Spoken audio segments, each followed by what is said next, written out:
Almost everything about Shakespeare's life is an enigma, but what about his death? Well, that's an intriguing puzzle in its own right. Because, in between arguing about whether or not Shakespeare even existed, or whether he wrote his plays, or what religion he was, experts have debated the question of how and why the world's greatest dramatist died when he was barely in his 50s. It's generally agreed William Shakespeare passed away on April 23, 1616. We also know where it happened, Stratford-upon-Avon. Possibly the most widely known trivia tidbit relating to Shakespeare's death, because of its unintentional amusement value, is that he left his wife his second-best bed in his will. But actually, this famous will is one of the few useful clues we have about how he might have died. Before looking more closely at that, another theory has to be discussed. The most colorful theory of all, that William Shakespeare, the most profound and influential genius in the annals of English literature, died as a direct result of getting drunk with his mates. This oft-repeated legend comes from the diary entry of a certain John Ward, the vicar of Stratford, who noted that Shakespeare, Drayton, and Ben Jonson had a merry meeting and, it seems, drank too hard, for Shakespeare died of a fever there contracted. It conjures up a compelling image, three of the greatest poets of their age having a wild night on the town, knocking tankards of ale together and misbehaving with abandon. William Shakespeare, the most profound and influential genius in the annals of English literature, died as a direct result of getting drunk with his mates.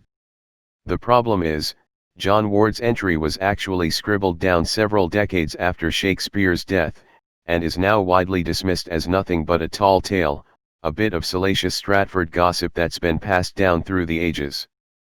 It does raise the key question, though, was the bard's death sudden and unexpected, or the result of a longer illness?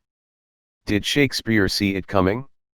Those who believe in the sudden death theory point to circumstantial evidence, such as the lyrical tribute by a contemporary poet, James Mabb, which suggests an abrupt demise. We wondered, Shakespeare, that thou went'st so soon / from the world's stage to the grave's tiring room. And there's the matter of the wording of his will, written just weeks before he died, which begins with a declaration by Shakespeare that he's in perfect health and memory, God be praised. We should be wary about taking this at face value, however, because this may have just been a conventional, generic way of beginning a legal document. The more convincing conclusion to draw from the fact that less than a month elapsed between the writing of the will and Shakespeare's death is that he was ill, and knew that the end was approaching. Infrared examination of the fragile document has shown that it had previously been drafted a few months earlier, in January of that year. For some reason, Shakespeare saw fit to update it in March, just before he died. This points to him being stricken with an illness and making his final arrangements in the fleeting time he had before death took him. But what might the illness have been? Shakespeare's era was rife with infectious diseases, including outbreaks of bubonic plague which would force the closure of London theatres. Poor sanitation also made typhus an ever-present risk, while there's even been speculation that Shakespeare succumbed to the ugly effects of tertiary syphilis. The sexually transmitted disease ran like wildfire through London at that time, with Surgeon William Clowes ruefully noting how an infinite multitude of patients were being treated for it. There's even been speculation that Shakespeare succumbed to the ugly effects of tertiary syphilis.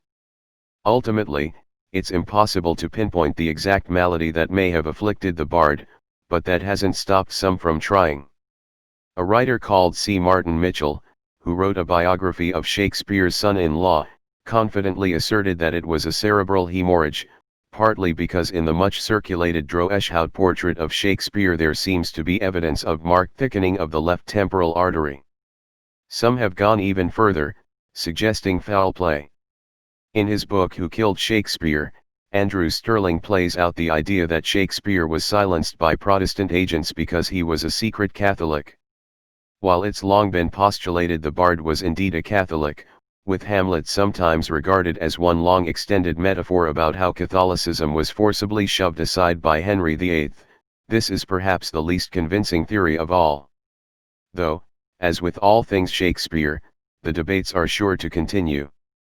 It probably wasn't that hangover.